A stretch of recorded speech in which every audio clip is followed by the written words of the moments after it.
Hi everyone, welcome to another video on FinTram ACCA Financial Reporting Series.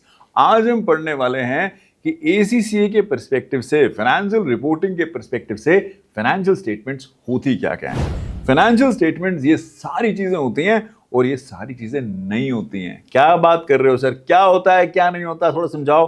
चलो समझते हैं। Financial reporting के अंदर 5 चीजें पक्का से याद रख लेना, ये फाइनेंशियल स्टेटमेंट का ही पार्ट होती हैं। सबसे पहली statement of financial position, Aka balance sheet. Balance sheet जो बनाते हो ना बेटा, उसी को हम स्टेटमेंट ऑफ फाइनेंशियल पोजीशन कहते हैं। वो सबसे पहला और सबसे I would say important component होती है ऑफ द फाइनेंशियल स्टेटमेंट। बिल्कुल ठीक है सर, सर तो बेसिक है, हमें पता है, बिल्कुल ठीक है। दूसरा, statement of profit and loss and other comprehensive income.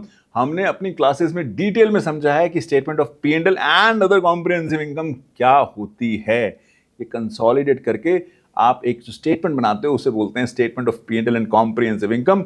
Very important, this actually gives you what all you have done, what all you have earned during the year. बिल्कुल ठीक है सर, बिल्कुल समझ में आता है। Then we have statement of changes in the equity.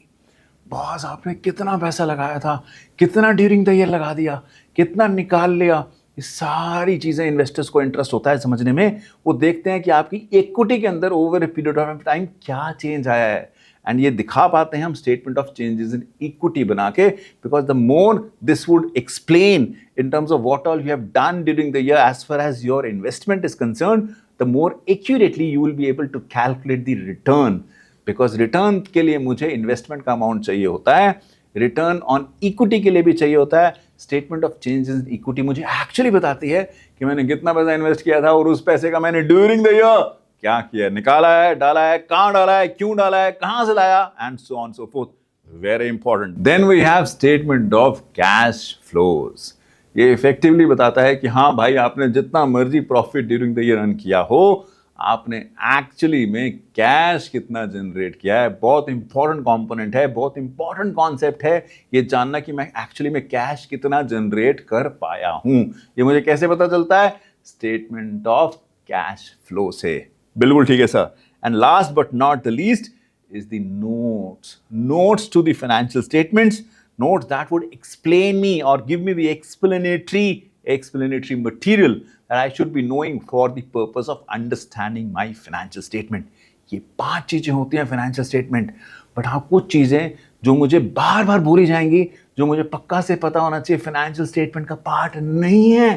वो क्या चीजें हैं? सबसे पहली चीज, रिपोर्ट बाय डायरेक्टर्स। ये फाइनेंशियल स्टेटमेंट का पार्ट नहीं होती है, ये एडिशनल कंपोनेंट है over and above your financial statements. बिल्कुल ठीक है। स्टेटमेंट बाय द चेयरमैन, ये भी फाइनेंशियल स्टेटमेंट का पार्ट नहीं होती है, ओवर एंड अबव है आपकी फाइनेंशियल स्टेटमेंट्स के। Then discussion and analysis by the management on various issues that they have, that goes as part of your annual report, but ये भी फाइनेंशियल स्टेटमेंट का पार्ट नहीं होती है, एडिशनल एक कंपोनेंट होती है।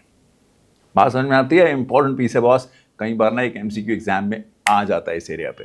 पर हम तो FinTrammer है sir, we are gonna be killing that come what may. अगर वीडियो अच्छा लगा है तो एक लाइक तो बनता ही है, end of course subscribe the channel right away for keep getting these informative videos. I will see you again in the next one.